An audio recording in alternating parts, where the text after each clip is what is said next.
Hello everyone. कैसे हैं सब? सभी को नवरात्रि की हार्दिक शुभकामनाएं। इसी के साथ हम एक और वीडियो लेकर आ गए हैं आपके साथ में, जहां पे हम आज नाइन्थ क्लास के सैम्पल पेपर की बात करेंगे।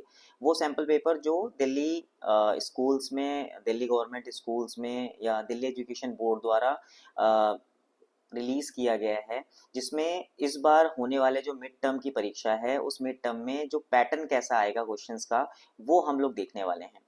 ठीक है। इसमें आपको ये चीज़ पता चलेगी कि कौन-कौन से कौन-कौन सा किस-किस तरीके से क्वेश्चंस पूछे जाए हैं, ऑब्जेक्टिव या एमसीक्यूज़ टाइप के क्वेश्चंस कितने आएँगे, कितने 2 मार्क्स के क्वेश्चंस होंगे, कितने 3 मार्क्स के क्वेश्चंस होंगे।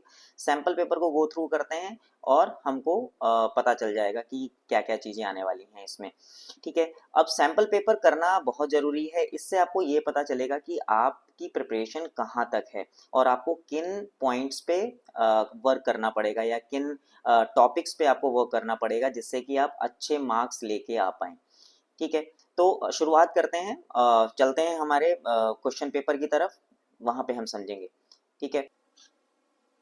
ठीक है बच्चों, आपको दिखाई दे रहा होगा ये एक मॉडल टेस्ट पेपर या सैंपल पेपर आप कह सकते हो, जो कि directorate of education GNCT Delhi ने रिलीज किया हुआ है। Mid term examination practice paper है ना, 2025-26 का लेटेस्ट है। इसी के अकॉर्डिंग जो है आपके एग्जाम्स में पूछे जाएंगे क्वेश्चंस। चूंकि 27 से 26 से एग्जाम्स आपके हैं, आपको मिल गया होगा आपका जो टाइम टेबल है वो। देखिए मैक्सिमम मार्क्स कितना होगा, 80 मार्क्स का होगा, 3 घंटे का पेपर होगा।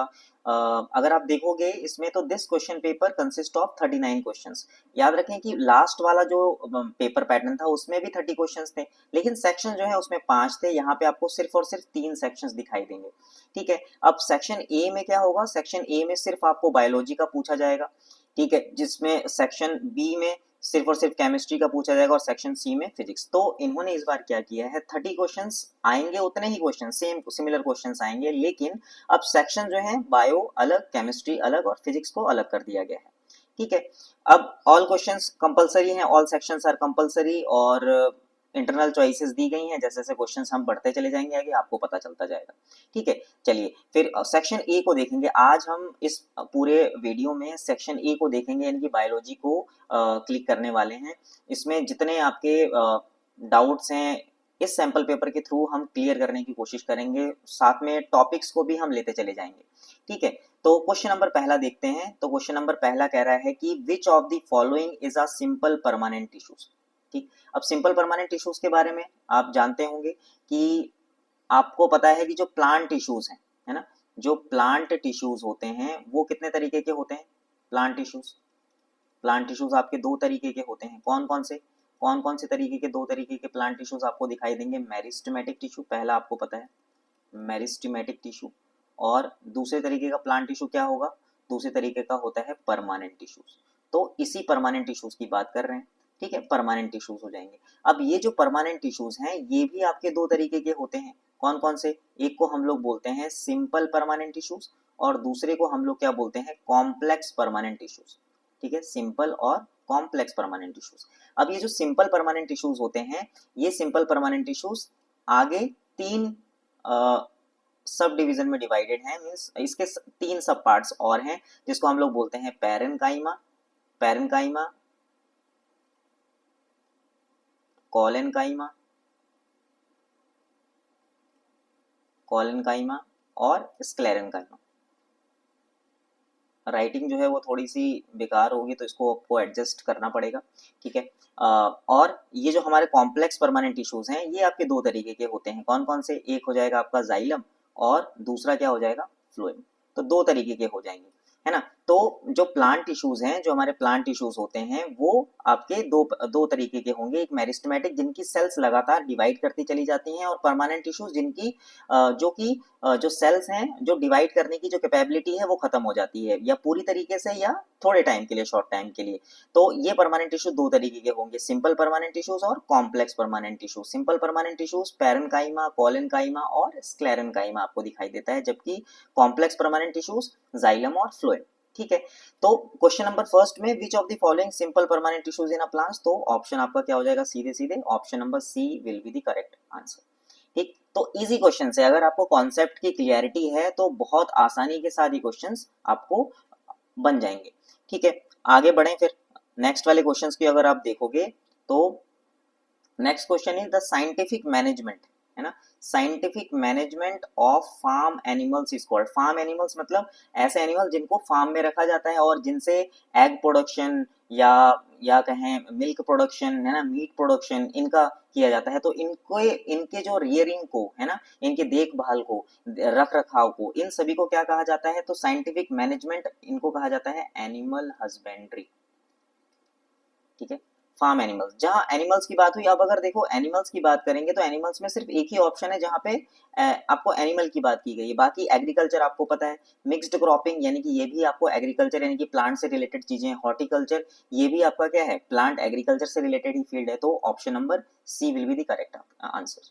ठीक है, question number 3, which type of meristems help in elongation of internodes in a grasses. ठीक, मेरिस्टेम टिश्यू, अभी हमने ऊपर मेरिस्टेमेटिक टिश्यूज की बात कर रहे थे। ठीक है, तो मेरिस्टेमेटिक टिश्यूज में जैसे अभी हमने बात की कि प्लांट टिश्यू दो कैटेगरीज के होते हैं, एक आपका हो जाएगा मेरिस्टेमेटिक टिश्यू और दूसरा क्या हो जाएगा, परमानेंट टिश्यू। तो मेरिस्टेमेटिक टिश्यूज ऐसे टिश्यूज होते हैं जिनकी सेल्स लगातार डिवाइड करती रहती हैं। ठीक, आपने पढ़ा होगा कि on the basis of position, on the basis of position की पोजीशन के बेसिस पे ये मेरिस्टेमेटिक टिश्यूज तीन तरीके के होते हैं। नंबर 1 हो जाएगा एपिकल मेरिस्टेमेटिक टिश्यू। ठीक है, एपिकल मेरिस्टेमेटिक टिश्यू। दूसरा हो जाएगा आपका लेटरल मेरिस्टेमेटिक टिश्यू। ठीक है, लेटरल। और तीसरा इंटरकैलरी मेरिस्टेमेटिक टिश्यू, जो इन्होंने इस वाले क्वेश्चंस में बात की। ठीक है, ठीक है, इंटरकैलरी मेरिस्टेमेटिक टिश्यू, ये तीन तरीके के मेरिस्टेम्स आपको दिखाई दे रहे हैं। ठीक है, तो इन्होंने पूछा है कि विच type of meristems helps in elongation of internodes. तो एपिकल मेरिस्टम क्या करेगा, ये तो इलोंगेशन का काम करता है, यानी कि प्लांट की हाइट को इंक्रीज करने का काम करेगा। या तो ये प्लांट के टिप मोस्ट पोर्शन पे मिलेगा या फिर सबसे रूट के नीचे वाले पोर्शन पे मिलेगा, दो जगह पे आपको मिल सकते हैं। ठीक है, ये वाले केस में लेटरल मेरिस्टम क्या करेगा, ये जो जो आपके स्टेम्स है, स्टेम्स की मोटाई को बढ़ाने का काम करेंगे, यानी कि चौड़ाई को, उसको मोटाई को बढ़ाएगा, है ना, विड्थ को बढ़ाने का काम करेगा। जबकि जो इंटरकैलरी मेरिस्टेम्स होते हैं वो नोड के इलोंगेशन को इंक्रीज करना। अब नोड क्या होता है, क्वेश्चन आपसे पूछा जाए कि नोड क्या है, तो आपको पता है कि स्टेम की खास बात है कि स्टेम के बीच बीच में कुछ इस तरीके के स्ट्रक्चर्स आपको दिखाई देते हैं। ठीक है, जैसे शुगर केन में क्लियरली विजिबल होता है। ठीक, तो यही यही वो रीजन है जहां से कोई भी वर्ड या फिर कोई भी जो लीफ है वो यहीं से अराइज होता है इस पर्टिकुलर पोर्शन पे। तो जहां से अराइज होता है ये वाला रीजन, इस रीजन को हम लोग बोलते हैं नोड। इसको क्या बोला जाता है, नोड। तो ये भी एक क्या हो जाएगा, नोड हो जाएगा। तो ये जितने रीजन आपको दिखाई दे रहे हैं सारे के सारे नोड रीजन हो जाएंगे। और इनके बीच की जो लेंथ होती है इनको हम लोग बोल देते हैं इंटरनोड। दीज आर ये वाले जो रीजन है इनको हम लोग क्या बोल देंगे, इंटरनोड्स बोल देंगे, सिंपल। ठीक है, इंटरनोड बोला जाता है। अब इन्होंने पूछा है कि विच type of meristems help in elongation of internodes. तो आपका ऑप्शन क्या हो जाएगा, सारी चीजें आपको पता चल गई हैं, तो इसका ऑप्शन नंबर क्या हो जाएगा, आंसर नंबर क्या हो जाएगा, दी इंटरकैलरी मेरिस्टेम। ठीक है, apical meristem length, apical meristem जो है वो लेंथ इंक्रीज करने में मदद करेगा, प्लांट की हाइट इंक्रीज करने में मदद करेगा। इंटरकैलरी मेरिस्टेम किसमें हेल्प करेगा, इंटरकैलरी से दो नोड्स के बीच की लेंथ को इंक्रीज करने का काम करेगा। ठीक है, लिटरल मेरिस्टेम ये जो तना है या स्टेम है उसकी चौड़ाई को, विड्थ को बढ़ाने में मदद करेगा। ठीक है, आई होप आपको ये समझ में आ रहा होगा। ठीक है, तो ऑब्जेक्टिव क्वेश्चंस आपको पूरा अगर आपको डिटेल्स पता है तभी आप ऑब्जेक्टिव क्वेश्चंस जो है सॉल्व कर पाएंगे अच्छे से, है ना। तो इसीलिए आप गो थ्रू करें पूरे पूरे जो है चैप्टर को, नोट्स आपने बनाए होंगे, है ना, चैप्टर को गो थ्रू कीजिए, उसके बाद क्वेश्चंस आप बनाओगे तो सारे के सारे क्वेश्चंस बहुत आसानी के साथ बनने लग जाएंगे। ठीक, नेक्स्ट क्वेश्चन देखते हैं, question number 4। Question number 4 is the main function of xylem. ठीक, ऊपर हमने प्लांट टिश्यूज की बात करी, देखो एक ही चैप्टर से आपको कितने क्वेश्चंस आपको दिखाई दे रहे हैं, है ना, एक ही टॉपिक से। तो प्लांट टिश्यूज, जैसे कि अभी हमने ऊपर बात करी कि जो प्लांट टिश्यूज हैं दो तरीके के हो गए, है ना, मेरिस्टेमेटिक और परमानेंट टिश्यूज। मेरिस्टेमेटिक जिसकी सेल्स लगातार डिवाइड करती हैं, परमानेंट टिश्यूज जिनकी सेल्स डिवाइड करना बंद कर देती हैं। दो तरीके के हो जाएंगे, सिंपल और कॉम्प्लेक्स परमानेंट टिश्यूज। ठीक है, अब ये जो कॉम्प्लेक्स परमानेंट टिश्यूज हैं, जाइलम एंड फ्लोएम, दो तरीके की होती हैं। ये किस में हेल्प करती हैं, ये कंडक्शन में हेल्प करती हैं, मींस चीजों को एक जगह से दूसरी जगह ले जाने में मदद करती हैं। ठीक है, एक जगह से दूसरी जगह। तो कौन कौन सी चीजें कंडक्शन होती हैं, जो कॉम्प्लेक्स परमानेंट टिश्यूज हैं इनके नाम और भी होते हैं, जैसे कि वैस्कुलर टिश्यू, इन्हीं को हम लोग वैस्कुलर टिश्यू भी बोला जाता है। ठीक है, क्या नाम बोलते हैं, वैस्कुलर टिश्यू। ठीक, ठीक है, या ट्रांसपोर्ट करने वाले टिश्यूज भी बोले जाते हैं इनको। तो जाइलम किस चीज का ट्रांसपोर्ट करता है, वाटर और मिनरल्स के ट्रांसपोर्ट करने में हेल्प करता है, जबकि फ्लोएम किस में हेल्प करेगा, फूड में हेल्प करेगा, है ना, फूड को एक जगह से दूसरी जगह ले जाने में मदद करने का काम करता है। ठीक है, तो मेन फंक्शन ऑफ जाइलम क्या हो जाएगा, इजी क्वेश्चन आपको है, तो मेन फंक्शन क्या हो जाएगा, the transport, option number B will be the correct option, transport of water and minerals. ठीक है, क्वेश्चन नंबर 5, डिफ्यूजन। डिफ्यूजन के बारे में आपने पढ़ा होगा, है ना, चैप्टर नंबर 1 में, या आप सेल वाले चैप्टर में भी आपने पढ़ा होगा। डिफ्यूजन क्या है कि it is a movement of molecules. ठीक है, it is a movement of molecules from its higher concentration to its lower concentration, movements of molecule from its higher concentration to its lower concentration। जब भी कोई substance जो है उसके higher concentration से lower concentration की ओर मूव करता है, इस प्रोसेस को हम लोग डिफ्यूजन बोलते हैं। तो option number B will be the correct option. ठीक है, नाउ सी क्वेश्चन नंबर 6 में पहुंचते हैं हम लोग। 5 क्वेश्चन बहुत ही इजी क्वेश्चंस थे, आसानी के साथ आप बना सकते हैं। क्वेश्चन नंबर 6 इज कि कंपोजिट फिश कल्चर यानी कि जहाँ पे फिश का रख रखाव किया जाता है, फिश को कल्चर किया जाता है, मींस उसकी ब्रीडिंग की जाती है ना। ठीक, तो इसमें क्या हो जाएगा, तो कंपोजिट का मतलब बहुत सारे, है ना, तो ये कल्चरिंग, इसका option number B correct option हो जाएगा। Culturing 5 to 6 species of fish together को हम कंपोजिट फिश कल्चर कहते हैं। इनको आप वन लाइनर बना के भी सॉल्व कर सकते हैं। ठीक है, वन लाइनर बना के फिर उसको याद कर लीजिए, आपको बेनिफिट मिल जाएगा बहुत अच्छा। ठीक, question number 7, manure is better than the fertiliser because. Manure और फर्टिलाइजर में आपने डिफरेंस पढ़ा होगा, क्लास 8 में भी आपने पढ़ा होगा। ठीक है, आपको पता है कि जो मैन्योर है, यानी कि जो मैन्योर है वो नेचर में आसानी के साथ जो डिग्रेडेबल सब्सटेंस है उससे बनाया जाता है, जबकि मैन्योर जो है वो फर्टिलाइजर जो है वो फैक्ट्री में बनाया जाता है, केमिकल सब्सटेंसेस से बनाया जाता है। तो मैन्योर जो है बेटर होता है, क्यों होता है, तो इन ऑप्शंस को अगर देखते हैं, it rich in all nutrients, rich तो होता ही है न्यूट्रिएंट्स में, it increases the soil fertility and water holding capacity.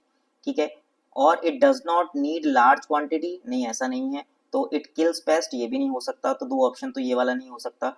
तो हमको सबसे करेक्ट ऑप्शन देखना है कि it increases the soil fertility, soil की फर्टिलिटी को इंक्रीज करने का काम करेगा। फर्टिलिटी की इंक्रीज करने का मतलब क्या है कि न्यूट्रिएंट्स के अमाउंट को बढ़ाने का काम करेगा। ठीक है, न्यूट्रिएंट्स को बढ़ाएगा। ठीक, और साथ में जो वाटर है उसको होल्ड करके रखेगा, तो जितनी ज्यादा अमाउंट में वाटर को होल्ड करके रखेगा, उतने उतने ही न्यूट्रिएंट्स तेजी के साथ प्लांट्स को मिलते चले जाएंगे, और बहुत टाइम तक जो है न्यूट्रिएंट्स मिलते चले जाएंगे, तो ग्रो ज्यादा अच्छे से होगा। तो option number B will be the right option for this question. ठीक है, नाउ सी क्वेश्चन नंबर 8। अब ऊपर के 7 क्वेश्चंस आप देख रहे हो तो एमसीक्यू टाइप के क्वेश्चंस हैं, मींस आपको 4 ऑप्शंस दिए हुए हैं और उसको टिक करना है आपको कोई भी ऑप्शन। अब जो क्वेश्चन नंबर 8 है वो आपको असर्शन और रीजन टाइप के क्वेश्चन दिए हुए हैं। अब आपको पता है कि इस तरीके के क्वेश्चन को कैसे सॉल्व करते हैं, तो इस तरीके के क्वेश्चन को आप कैसे सॉल्व करेंगे, तो इसमें 2 स्टेटमेंट्स दी होंगी, स्टेटमेंट 1 एंड स्टेटमेंट 2, या फिर आप कह सकते हैं असर्शन जो पहला होगा, तो अगर दोनों के दोनों both A and the reason R are true, दोनों के दोनों सही हों, and R is the correct explanation of A, जो दूसरा वाला है वो करेक्ट एक्सप्लेन कर रहा है A वाले को, तो ऑप्शन आपका A करेक्ट हो जाएगा। वही सेम ABCD ऑप्शन ही लगाना है आपको। तो A कब होगा, जब दोनों सही हों और रीजन जो है वो करेक्ट हो, किसका, A का। ठीक है, option number B, both A and B are true but R is not correct explanation, कोई एक्सप्लेन नहीं कर रहा हो, है ना, कोई जो रीजन दिया हुआ है वो एक्सप्लेन ना हो, वो तो ऑप्शन आपको बी लगाना है। या फिर ऐसा समझ लो कि दोनों में कोई कनेक्शन नहीं है लेकिन दोनों स्टेटमेंट सही है ना, तो आप ऑप्शन बी लगा दीजिए। और सी ऑप्शन तो इजी है कि अगर ए सही है और दूसरा गलत है तो आपका सी ऑप्शन, दूसरे चौथे वाले में A false but R is true. तो अगर आपको ए ऑप्शन पता चल जाए कि वो ए ऑप्शन गलत है कि सही है, तो सी और डी ऑप्शन लगाने के तो बहुत इजी हैं चांसेस आपके। ठीक है, तो क्वेश्चन देखते हैं जरा इसका, ये क्वेश्चन असर्शन और रीजन वाला क्वेश्चन क्या कहता है। तो इसमें देखिए कि असर्शन है कि cell wall present in the both plant and animal cells. क्या सेल वॉल दोनों में प्रेजेंट होता है, प्लांट और एनिमल सेल में? प्लांट सेल में तो आपने पढ़ा है, बैक्टीरिया में भी पढ़ा है ना, माइकोप्लाज्मा भी मिलता है, लेकिन एनिमल सेल्स में नहीं मिलता। तो पहला ऑप्शन तो गलत ही है। तो अगर पहला ऑप्शन गलत है तो हमको दूसरा ऑप्शन तो पढ़ने की जरूरत ही नहीं है। तो ऑप्शन नंबर क्या हो जाएगा? If A is false then the option will be D. तो D will be the correct option या right answer of this question. ठीक है, समझ में आ गया? तो 8 क्वेश्चंस आपके एमसीक्यू टाइप्स के, ऑब्जेक्टिव टाइप के क्वेश्चन में पूछे जाएंगे सेक्शन ए में बायो से। ठीक है, बायो से यही वाले क्वेश्चंस पूछे जाने वाले हैं। अब जो है वो सब्जेक्टिव क्वेश्चंस आएंगे। 2 नंबर का क्वेश्चन एक पूछा गया है, जिसमें पहला वाला क्वेश्चन आप देखो, क्वेश्चन नंबर 9 कि name the organelle called suicidal bag of cell and why it is named so. Name the organelle, यानी कि जो सेल ऑर्गेनेल है, सेल के अंदर मिलने वाले जो छोटे छोटे पार्ट्स आपको दिखाई देते हैं उसको सेल ऑर्गेनेल्स कहा जाता है। उनका एक स्पेसिफिक फंक्शन रहता है। तो उन्हें पूछा सुसाइडल बैग्स क्यों कहा जाता है और ऐसा क्यों बोलते हैं। 2 नंबर का है, तो आपको सिर्फ 2 ही स्टेटमेंट्स, 2 ही सेंटेंस में इसका आंसर करना है। तो पहला ऑप्शन क्या हो जाएगा कि सुसाइडल बैग किनको बोलते हैं, सुसाइडल बैग किनको कहा जाता है? तो ऑप्शन या उसका नाम क्या हो जाएगा? Lysosome. Lysosome, lysosome is the cell organelle. Lysosome को हम लोग क्या बोलते हैं? सुसाइडल बैग्स बोलते हैं। अब क्यों बोलते हैं इसको भी सुन लीजिए। तो लाइसोसोम एक ऐसा सेल ऑर्गेनेल है जो कि एक सैक लाइक स्ट्रक्चर होता है, कुछ इस तरीके का, है ना, और ये मेम्ब्रेन से घिरा हुआ है और इस मेम्ब्रेन के अंदर ये लिक्विड तरीके का जो सब्सटेंस मिलेगा, है ना, ये मेम्ब्रेन इस लिक्विड तरीके के सब्सटेंस को घेरे रहेगा। इस लिक्विड सब्सटेंसेस में क्या मिलता है? हाइड्रोलाइटिक एंजाइम्स पाए जाते हैं। क्या पाए जाते हैं? Hydrolytic enzymes. हाइड्रोलाइटिक एंजाइम्स, या फिर इसको हम लोग क्या बोल सकते हैं? Digestive enzymes. डाइजेस्टिव एंजाइम, जो कि सेल के हर एक कंपोनेंट को डाइजेस्ट करने की कैपेबिलिटी रखता है। मतलब कि जो भी सेल बना हुआ है, जिन चीजों से भी मिलकर बना है, उन सभी को डाइजेस्ट कर देगा, यानी कि छोटे छोटे कंपोनेंट में तोड़ देगा। अगर छोटे छोटे कंपोनेंट में टूट गया तो वो पार्ट किसी काम का नहीं बचेगा, है ना। तो लाइसोसोम करता क्या है? लाइसोसोम क्या करेगा कि सेल्स के अंदर अगर कोई भी फॉरेन पार्टिकल होगा तो उस फॉरेन पार्टिकल को क्लीन करने का काम करेगा। फॉरेन पार्टिकल का मतलब हो गया अगर कोई बैक्टीरिया आ गया, वायरस आ गया, या कोई डेब्रीज आ गया, है ना, जो अनइसेंशियल चीजें हैं, जो सेल को चाहिए ही नहीं उसको, तो वो चीजें आ गई तो ये इसको क्लीन करने का काम करेगा। ठीक है, जैसे अमीबा काम करता है। ठीक, तो जब अब इसको सुसाइडल बैग क्यों कहा जाता है? सुसाइडल बैग क्यों कहेंगे? तो ऐसी कंडीशन जहां पे सेल्स में कोई व्यवधान उत्पन्न हो जाए, या सेल में कोई रुकावट आ जाए, या सेल जो है अच्छे से काम ना करता हो, है ना, कोई मेटाबॉलिक एरर आ जाए इसमें। सेल में हम इसको कह सकते हैं, एक अच्छा वर्ड आप यूज कर सकते हैं कि अगर सेल में कोई भी मेटाबॉलिक एरर आ जाए, यानी कि सेल अच्छे से काम ना कर पाए, उस पर्टिकुलर टाइम पे ये क्या करता है? ये अपने आप को, लाइसोसोम अपने आप को क्या कर लेते हैं? ब्रस्ट कर लेते हैं। तो ब्रस्ट करने से क्या होगा? सारा का सारा जो एंजाइम है, सारा का सारा जो केमिकल सब्सटेंसेस है जो उसके अंदर मिलता है, वो सारा का सारा सेल में फैल जाएगा। अगर सेल में फैल गया तो क्या होगा? वो सारे के सारे कंपोनेंट डिग्रेड हो जाएंगे और सेल की डेथ हो जाएगी। ठीक है, इसीलिए इसको हम सुसाइडल बैग्स कहते हैं। आई होप ये आंसर जो है आपको समझ में आ गया होगा। बहुत ही इंपॉर्टेंट क्वेश्चन है एग्जाम में, इससे रिलेटेड आसपास चीजें आपको पूछी जाएंगी, आइदर 1 मार्क्स के क्वेश्चन में, आइदर ये 2 मार्क्स के क्वेश्चन में, इस तरीके से पूछा जा सकता है। ठीक, आई होप आपको ये क्लियर हो गया होगा। नेक्स्ट वाले क्वेश्चन की ओर बढ़ते हैं, question number 10। What are the factors for, क्या लिखा है क्वेश्चन में कि what are the factors for which crop varieties are improved. What are the factors for which crop varieties are improve. कौन कौन से फैक्टर्स हो सकते हैं वो? ठीक है, तो मैं फैक्टर्स यहाँ पे लिख देता हूँ कि कौन कौन से मेजरली फैक्टर्स हो सकते हैं। तो फैक्टर्स आपके हो सकते हैं कौन कौन से? तो पहला फैक्टर, पहला फैक्टर कौन कौन सा हो सकता है कि डिसीज रेजिस्टेंस, है ना। पहला फैक्टर हो सकता है आपका क्या? Disease resistance. तो डिसीज रेजिस्टेंस, ठीक है, डिसीज रेजिस्टेंस हो जाएगा। दूसरा फैक्टर हो जाएगा हायर यील्ड। दूसरा फैक्टर हो जाएगा क्या? Higher yield.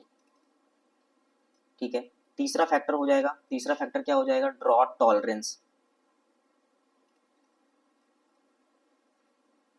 Drought tolerance,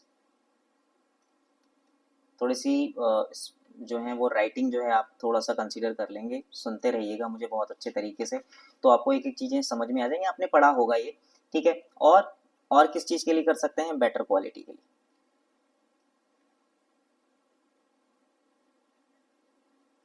better quality.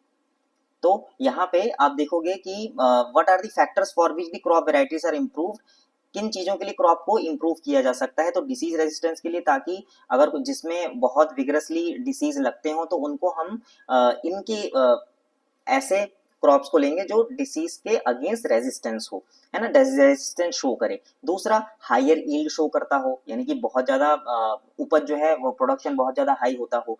Drought tolerance, यानी कि सूखे से अगर सूखा पड़ जाए तो एकदम से वो खत्म ना हो, है ना, रेजिस्टेंस हो उसके, टॉलरेंस कर सके वो सूखे को, यानी कि हाई टेम्परेचर को सहन कर सकता हो। बेटर क्वालिटी, है ना, सीड की जो क्वालिटी होनी चाहिए वो बेटर होनी चाहिए, बेटर क्वालिटी होगी तो उसमें जो न्यूट्रिएंट्स होंगे वो बेटर होंगे। तो ये आपके चार हैं, इसमें से आपको कोई भी दो लिखना है तो आप कोई भी दो इसमें से लिख सकते हैं, एनसीईआरटी में आपको दिया हुआ है, ठीक है। यहाँ तक चीजें क्लियर हो गई होंगी आई होप, ठीक है। 2 मार्क्स का सिर्फ एक ही क्वेश्चन है, उसके बाद ये 3 मार्क्स का क्वेश्चन है, इसमें सब आपके 2 पार्ट्स आपको दिए हुए हैं, ठीक है। तो आधा यानी कि 1.5 मार्क्स का ऊपर और 1.5 मार्क्स का नीचे वाला क्वेश्चन आपको करना पड़ेगा। तो इसके अगर सब पार्ट, दूसरे सब पार्ट की बात करेंगे तो what is the basic difference between mixed cropping and inter cropping, तो आपको मिक्स्ड क्रॉपिंग और इंटर क्रॉपिंग के बारे में बताना है, ठीक। मिक्स्ड क्रॉपिंग क्या होता है और इंटर क्रॉपिंग क्या होता है। अब देखो इसमें इंटर क्रॉपिंग, माइन्यूट सा डिफरेंस आपको लिखना है, ज्यादा आपको लिखने की जरूरत नहीं है, 1.5 नंबर का ही है ना, आपको 2 स्टेटमेंट में भी ये काम हो जाएगा। तो मिक्स्ड क्रॉपिंग ऐसी क्रॉपिंग होती है, मान लो कि कोई आपने इसमें दोनों में, इस इन दोनों तरीके की क्रॉपिंग में हम 2 या 2 से अधिक, या तो 2 से ज्यादा क्रॉप को एक साथ साइमल्टेनियसली उगा सकते हैं, ठीक है। मिक्स्ड क्रॉपिंग में भी और इंटर क्रॉपिंग में भी दो क्रॉप को एक साथ उगाया जा सकता है। इंटर क्रॉपिंग में क्या होता है कि इंटर क्रॉपिंग में आपने एक इस तरीके से, मान लो कि यहाँ पे एक क्रॉप उगाया और यही वाला सेम क्रॉप आप इस तरीके से पैटर्न में उगा रहे हो, इस तरीके से पैटर्न में उगा रहे हो, और दूसरा क्रॉप आपने इनके बीच में इस तरीके से इस पैटर्न में उगा दिया, यहाँ पे इस तरीके से इस पैटर्न में उगा दिया, यहाँ पे इस तरीके से इस पैटर्न में उगा दिया। तो एक फिक्स्ड पैटर्न में जब आप 2 या 2 से ज्यादा क्रॉप को एक साथ उगाते हो उसको हम इंटर क्रॉपिंग कहते हैं। When 2 or more than 2 crops are grown simultaneously with a specific pattern, that is known as intercropping, उसको हम लोग इंटरक्रॉपिंग कहते हैं। मिक्स्ड क्रॉपिंग क्या हुआ, मिक्स्ड क्रॉपिंग में इसमें भी आप 2 या 2 से अधिक क्रॉप को ही उगाओगे, लेकिन इसका कोई फिक्स्ड पैटर्न नहीं है ना, बिना पैटर्न के ही उगाया जा सकता है। जैसे कि मान लो कि इसमें आप एक साथ क्या उगा रहे हो, एक साथ आपने मेज, मक्का और इसी के साथ आपने लोबिया, है ना, पिजन पी जिसको बोलते हैं या काउ पी जिसको बोला जाता है, एक साथ उगा रहे हो, ठीक है, समझ में आ गया। इन दोनों को उगा दोगे तो ये बेल के रूप में, लोबिया जो है शायद काउ पी देखना पड़ेगा, तो ये मक्के के साथ जो है ये आसानी के साथ इसके बेल के रूप में इसके ऊपर चढ़ सकती है और आसानी के साथ दो क्रॉप्स का फायदा आपको मिल जाएगा, ठीक है। तो इतना सा आपको आंसर करना है। आई होप ये वाला क्वेश्चन भी आपको समझ में आ गया होगा। इंटरक्रॉपिंग और मिक्स्ड क्रॉपिंग में, इंटरक्रॉपिंग और मिक्स्ड क्रॉपिंग दोनों इस तरीके की क्रॉपिंग है जहां पे आप 2 या 2 से अधिक क्रॉप को एक साथ उगाते हो, और एक फिक्स्ड पैटर्न पे जब आप उगाते हो तो उसको हम लोग क्या बोलेंगे, इंटरक्रॉपिंग बोलते हैं, ठीक है। और जब आप क्या करते हैं, कोई भी फिक्स्ड पैटर्न नहीं होता तो उस टाइम पे हम इसको क्या बोल देंगे, मिक्स्ड क्रॉपिंग बोल देंगे। समझ में आ गया। आई होप इतना जो है आपको क्लियर हो गया होगा। तो क्वेश्चन नंबर नेक्स्ट पे बढ़ते हैं, that is question number 11। So explain why the cell called structural and functional unit of life. अब सेल को हम स्ट्रक्चरल और फंक्शनल यूनिट क्यों बोलते हैं, आपने कई बार इसको पढ़ा होगा, है ना, बता सकता है कोई, व्हाई इट इज कॉल्ड सो। तो देखते हैं कि सेल को स्ट्रक्चरल यूनिट क्यों कहा जाता है, इसको थोड़ा सा इरेज कर लेते हैं हम लोग। साथ साथ में अगर आप लिखते जाएंगे तो आपको ज़्यादा बेनिफिट मिलेगा, आपको चीज़ें समझ में भी आएंगी और आपकी राइटिंग कैपेबिलिटी और राइटिंग भी जो है वो इन्हांस हो जाएगी अच्छी खासी, ठीक है। तो साथ साथ में आप लिखते रहें पेन पेपर लेकर के।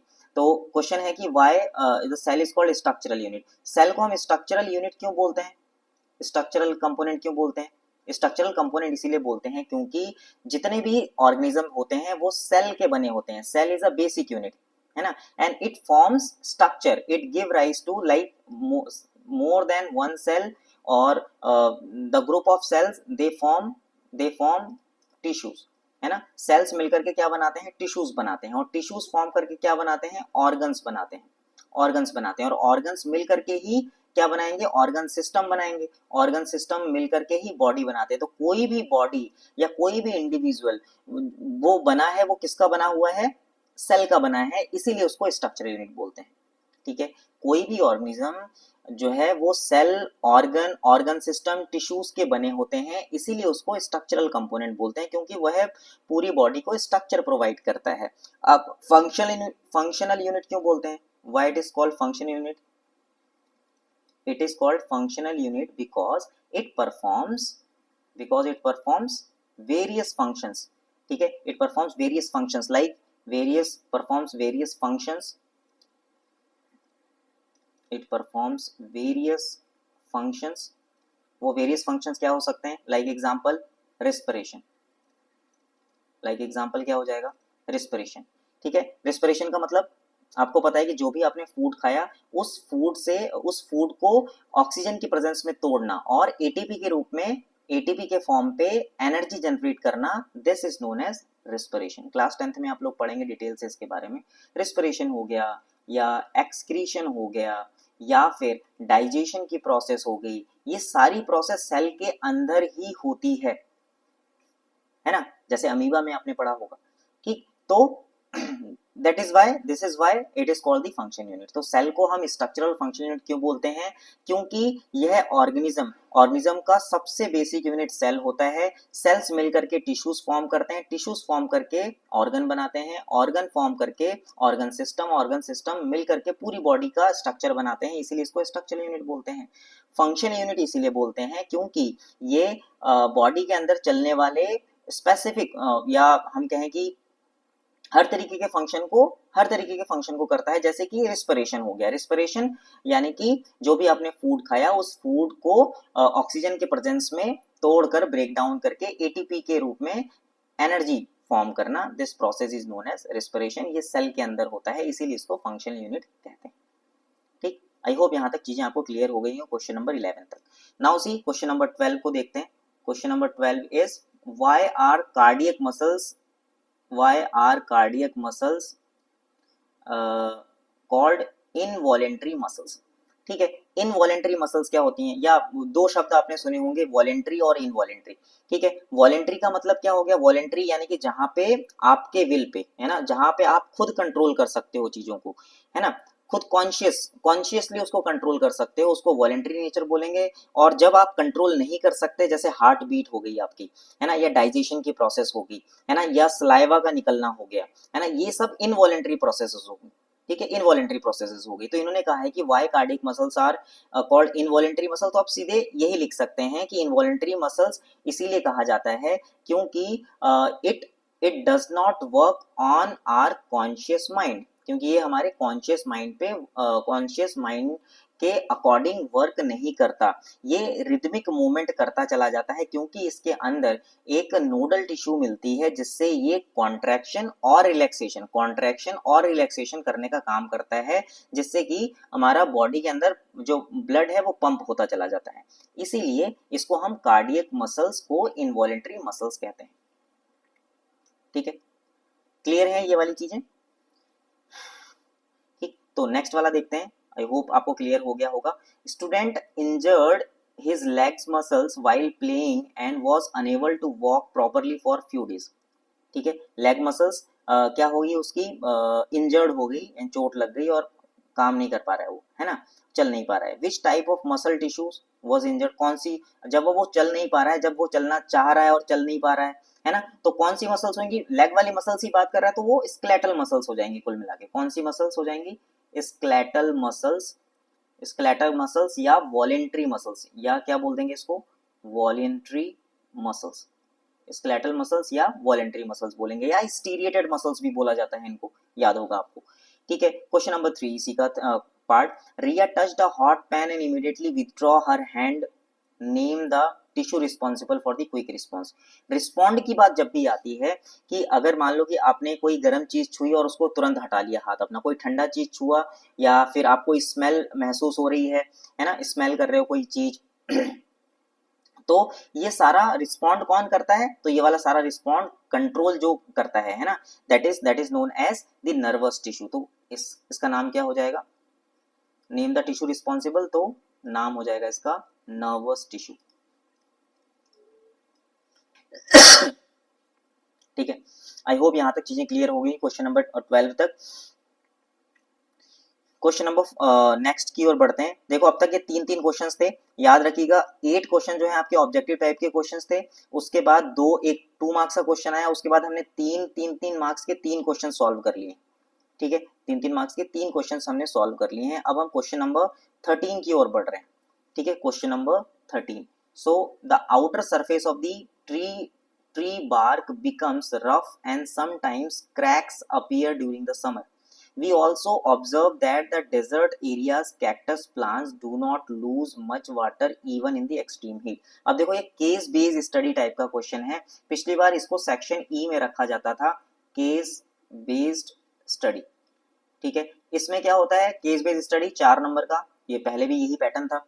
ठीक है, 4 नंबर का क्वेश्चन आपको पूछा जाएगा जिसमें एक छोटा सा पैराग्राफ दिया जाएगा और उस खाली आपको कॉन्टेक्स्ट दिया जाएगा। ऐसा नहीं है कि उस पैराग्राफ में आपके आंसर्स दिए होंगे जो नीचे पूछे हैं, सिर्फ है ना, आपको वो टॉपिक आपने पढ़ा हुआ होना चाहिए, तब आप सॉल्व कर पाएंगे। ठीक, तो पहला क्वेश्चन इन्होंने पूछा है कि the name protective tissue present in the bark of trees, है ना। इसको थोड़ा सा एक्सप्लेन करते हैं। देखो कि मान लो कि ये आपका स्टेम है ना, ये स्टेम हो गया, और जैसे जैसे प्लांट ग्रो करता है ना, तो वो लंबाई तो उसकी ग्रो करती है और साथ में उसकी विड्थ भी बढ़ती चली जाती है।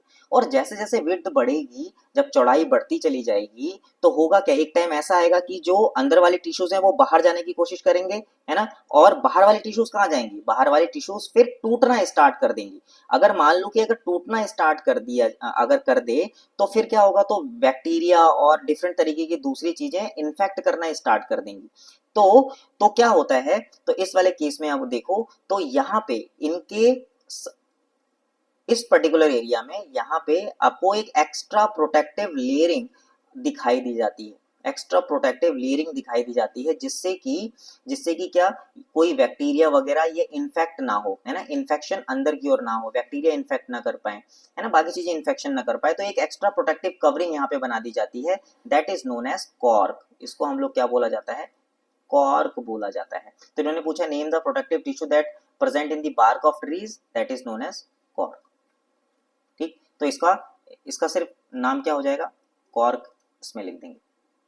ठीक है, आई होप यहाँ तक चीजें क्लियर हो गई होंगी आपको। Question number B, what chemical makes cork cells. देखो इसका आंसर जो है यहाँ पे लिखा हुआ है, तो अब पूरा क्वेश्चन पढ़ेंगे तो आपके आंसर जो है यही आसपास कहीं आपको दिखाई देंगे, है ना। Impermeable to the water and gases, what chemical mix. अब ये कॉर्क के अंदर ऐसा क्या है जो कि ना ही पानी अंदर जाएगा यहाँ से बाहर से, ना ही पानी ना ही गैस, है ना, वो बाहर जा सकती है या अंदर आ सकती है, ऐसा क्या होगा, तो कुछ ऐसे केमिकल डिपॉजिट हुए होंगे, है ना, उन केमिकल को हम लोग बोलते हैं that is known as suberin.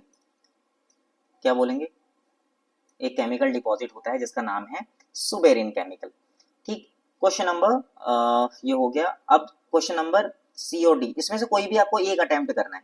ठीक है, क्वेश्चन नंबर सी देखते हैं, which tissues prevents the water loss in the cactus leaves. Cactus leaves में कौन सा टिश्यूज जो है वो वाटर लॉस करता है, और कैक्टस प्लांट आपने देखा होगा, है ना, कुछ इस तरीके की लीव्स आपको दिखाई देंगी, ऐसा कुछ, एक्चुअली ये स्टेम है और जो ये आपको कांटे कांटे दिखाई देंगे ना, ये उसकी लीव्स होती है मॉडिफिकेशन के लिए। ठीक है, तो याद रखेंगे कि विच type of tissues prevents the water loss in the cactus leaves में कैक्टस लीव्स के ऊपर एक एक्स्ट्रा लेयर, वैक्सी लेयर आपको दिखाई देती है।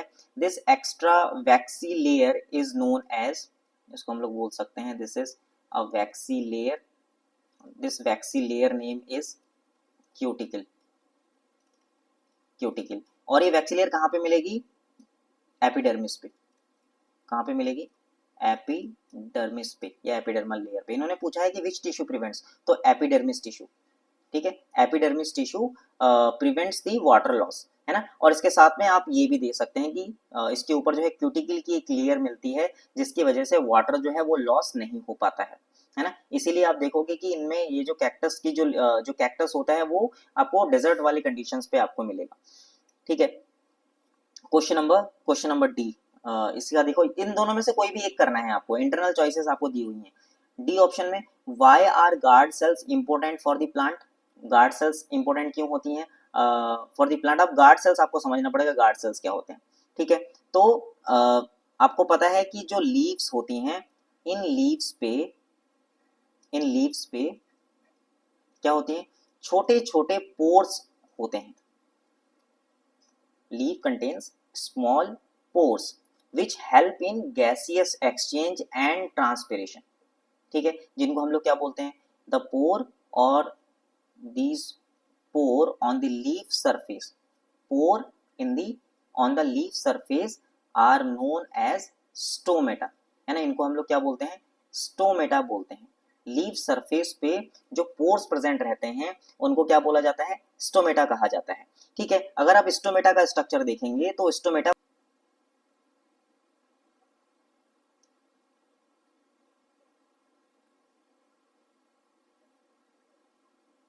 ठीक है, कुछ इस तरीके का। ठीक है, इनको हम लोग, ये जो आपको किडनी शेप्ड स्ट्रक्चर आपको दिखाई दे रहा है, इनको हम लोग गार्ड सेल्स बोलते हैं। These are known as guard cells, these are known as guard cells. और ये जो आपको पोर स्ट्रक्चर दिखाई दे रहा है, ये वाला, यहां से गैसियस एक्सचेंज होगा, इसको हम लोग बोलते हैं stoma. This is known as stoma. और इसके आसपास कुछ और एपिडर्मल सेल्स होती हैं, कुछ ऐसा।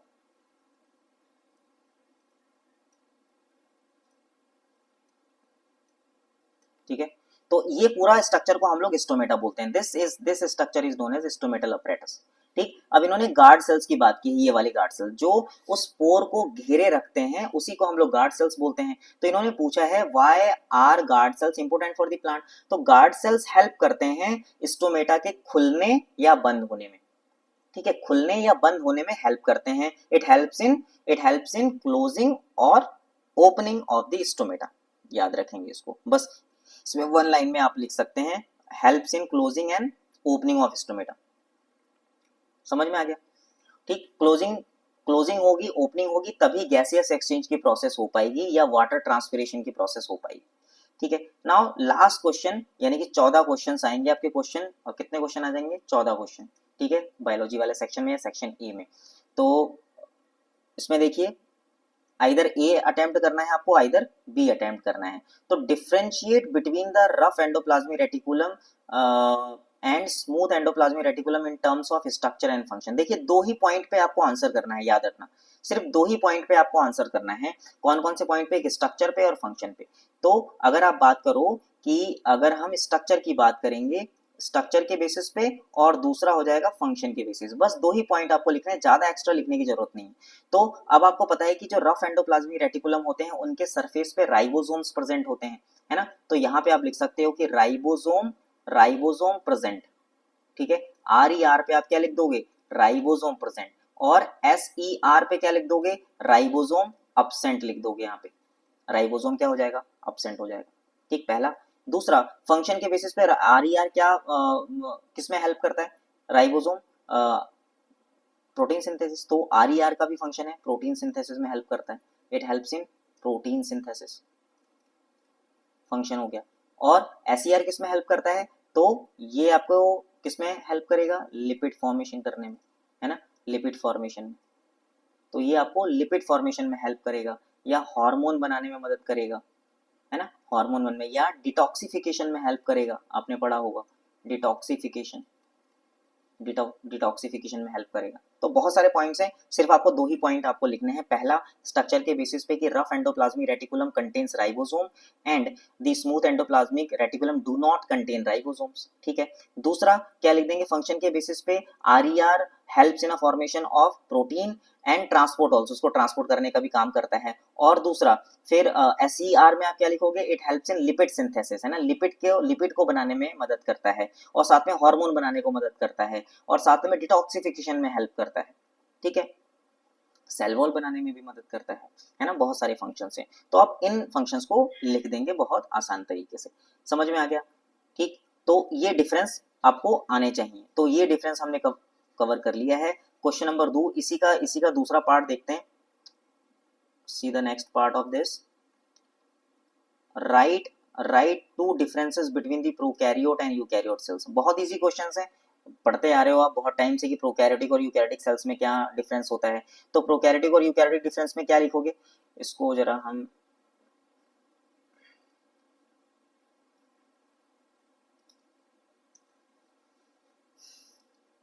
ठीक है, यहाँ पे देखो।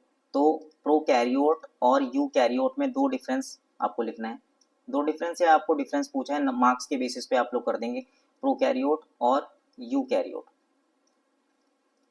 ठीक है, क्या डिफरेंस हो जाएगा प्रोकैरियोट में?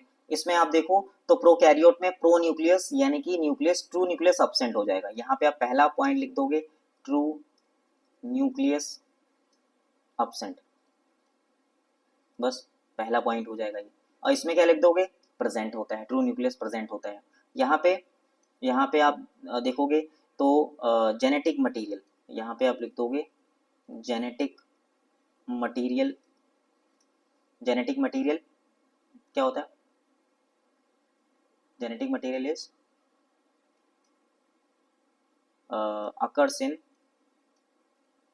Occurs in cytoplasm. कहाँ पे होता है जेनेटिक मटेरियल, कहाँ पे मिलेगा आपको? साइटोप्लाज्म में मिलेगा। ठीक है, इसका जो जेनेटिक मटेरियल है, जेनेटिक मटेरियल का मतलब हो गया जो डीएनए है वो कहाँ पे मिलेगा? साइटोप्लाज्म में मिलेगा। ये कहाँ पे मिलेगा? न्यूक्लियस में मिलता है। ठीक है, और क्या क्या चीजें हो जाएंगी प्रोकैरियोटिक सेल्स में? Cell organelles, membrane bond cell organelles, यहाँ पे आप लिख सकते हो membrane bound cell organelles are absent. यहाँ पे क्या होता है, यहाँ पे सारे के सारे प्रेजेंट होंगे।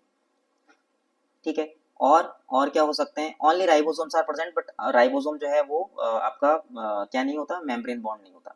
ठीक है, आपको पता होगा शायद।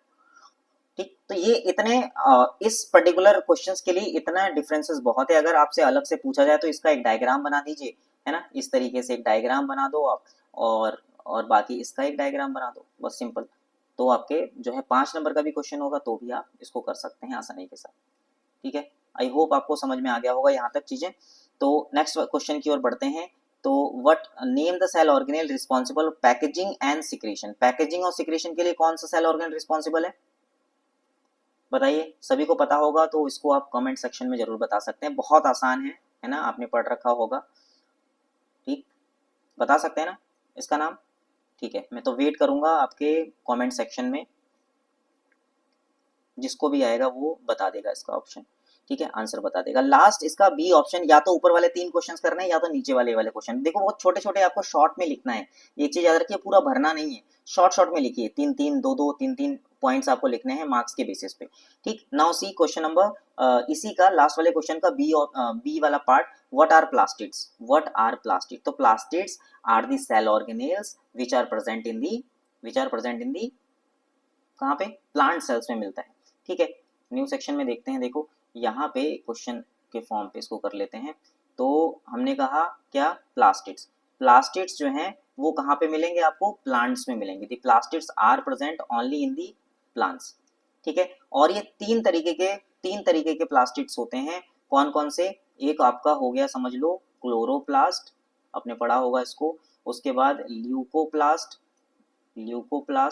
और उसके बाद हो जाएगा आपका क्रोमोप्लास्ट। ठीक है, क्रोमोप्लास्ट, तो ये हो जाएगा क्रोमोप्लास्ट। ठीक, तो 3 तरीके के प्लास्टिड्स हो जाएंगे, और सभी के फंक्शन आपको पता है। क्लोरोप्लास्ट का फंक्शन क्या होता है? Photosynthesis, it helps in photosynthesis. ठीक है, ल्यूकोप्लास्ट किस काम करेगा? स्टोरेज, है ना, स्टोरेज, जो भी खाना बनेगा उसको स्टोर करने का काम करेगा। तो अलग अलग तरीके से स्टोर कर सकता है। कार्बोहाइड्रेट को स्टोर कर सकता है, कार्बोहाइड्रेट को स्टोर करेगा, या फिर प्रोटीन को स्टोर करेगा, या फिर लिपिड को स्टोर करेगा, तो सभी को स्टोर करने का काम करेगा। ठीक है, क्रोमोप्लास्ट क्या होते हैं, आपने देखा होगा कि अलग अलग फ्लावर्स के, अलग पेटल्स के अलग अलग क्या दिखाई देंगे, कलर्स आपको दिखाई देंगे, है ना। वो किसकी वजह से, क्रोमोप्लास्ट की वजह से, अलग अलग पिगमेंट्स की वजह से दिखाई देता है ना। आपको मिर्ची का कलर, जो मिर्च होता है उसका कलर आपको रेड, या कैप्सिकम का कलर आपको दिखाई देगा, अलग अलग तरीके के कलर्स होते हैं, वो इन्हीं क्रोमोप्लास्ट की वजह से दिखाई देते हैं। ठीक, आई होप यहाँ तक चीजें आपको समझ में आ गई होंगी। तो इन्होंने पूछा है कि what are plastids, name their types and explain their function. बस टाइप्स आपको बता देना, 3 टाइप्स के होते हैं, और उसका फंक्शन, एक एक फंक्शन आप बता दीजिए बस। ठीक, तो plastids are the cell organelles which are present in plant cells only, animal cells में प्रेजेंट नहीं होते। ठीक, what are the, why are the plasma membrane called selectively permeable membrane. ठीक है, सेलेक्टिवली परमेबल मेम्ब्रेन क्यों बोलते हैं सेलेक्टिवली परमेबल मेम्ब्रेन, बहुत कॉमन क्वेश्चन है। मान लो कि ये सेल मेम्ब्रेन है अपना, जो सेल है, सेल मेम्ब्रेन हो गया।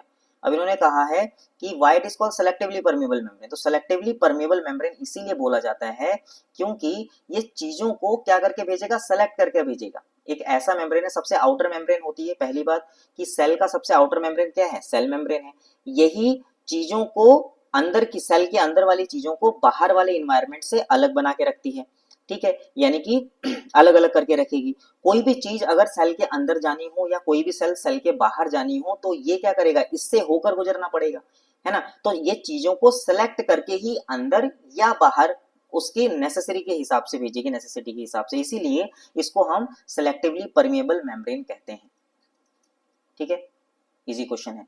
Then what is the main function of vacuole. Vacuole का मेन फंक्शन क्या है, तो वैक्यूल हेल्प करता है किसमें, एक तो स्टोरेज में हेल्प करता है, स्टोरेज, ठीक है, स्टोरेज में हेल्प करता है कि कौन कौन से स्टोरेज में, वाटर स्टोरेज में, है ना, मिनरल्स स्टोरेज में, या फिर इसके अलावा और किस में हेल्प करता है, स्टोरेज के साथ साथ में, जिसको हम लोग सैब वैक्यूल्स भी कहते हैं।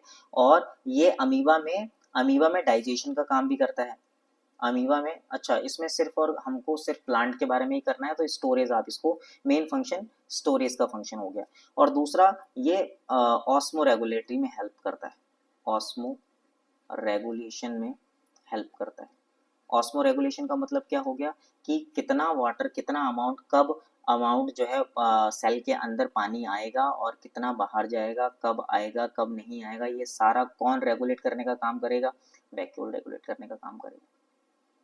ठीक है, तो आई होप ये सेक्शन ए जो है आपको पूरी तरीके से समझ में आ गया होगा, और ये इसी तरीके से क्वेश्चन जो है वो पूछे जाते हैं। अगर आप देखोगे, इसका एनालिसिस करें, तो एक 5 नंबर का क्वेश्चन आपको दिखाई देगा, उसमें भी आपको ऑप्शंस मिल रहे हैं। तो आसानी के साथ या तो चैप्टर, या तो 5वां या तो 6ठा चैप्टर, 2 ही चैप्टर से क्वेश्चन पूछे जा रहे हैं, है ना। और कुछ क्वेश्चन जो है वो थोड़े बहुत क्वेश्चन आपको दिखाई देंगे 5 नंबर का, सिर्फ वो रिसोर्सेज वाले चैप्टर से, है ना। तो ये आपको देख लो, तो ये 5 4 9, 9 नंबर हो गए, 9 3 12 3 15, 15 3 18, तो 20, 20 8 28, 28 नंबर का, याद रखें 28 नंबर का क्वेश्चन सिर्फ सेक्शन ए से पूछा जा रहा है। और पास होने के लिए आपको कितना चाहिए, ओनली 27 मार्क्स चाहिए। तो इट इज इजी कि आप सिर्फ 2 चैप्टर पढ़ के पूरा सॉल्व कर सकते हैं हर एक चीज। कुछ चीजें टफ हो सकती हैं आपके लिए, इसीलिए 2 चैप्टर बहुत अच्छे से पढ़ लें, और बाकी तो आप केमिस्ट्री में भी एक एक चैप्टर पढ़ेंगे, एक चैप्टर केमिस्ट्री में, एक चैप्टर फिजिक्स में कर लें, अगर आपका सिलेबस पूरा नहीं है तो। ठीक, तो आई होप ये सेशन आपको, ये लेक्चर जो है या ये वीडियो जो है आपको समझ में आ गई होगी, है ना। क्वेश्चन का पैटर्न आपको समझ में आ गया होगा, है ना। तो पढ़ते रहिए, इसी तरीके से प्रैक्टिस करते रहिए, है ना। डिस्क्रिप्शन बॉक्स में आपको ये पीडीएफ मैं आपको अपलोड करवा दूंगा, मींस अपलोड कर दूंगा इसको, और साथ में वहां से आप अपने खुद प्रैक्टिस कर सकते हैं, लिख सकते हैं, ऑप्शंस खुद चूज कर सकते हैं, बना सकते हैं। समझ में आ गया, ठीक। तो इस तरीके से आप पढ़ते रहिए, चैनल के साथ बने रहिए। अगर आपको वीडियो अच्छी लगी है तो लाइक जरूर कर दें इसको, और अपने दोस्तों के साथ शेयर भी कर लें। मिलते हैं नेक्स्ट वीडियो में, थैंक यू।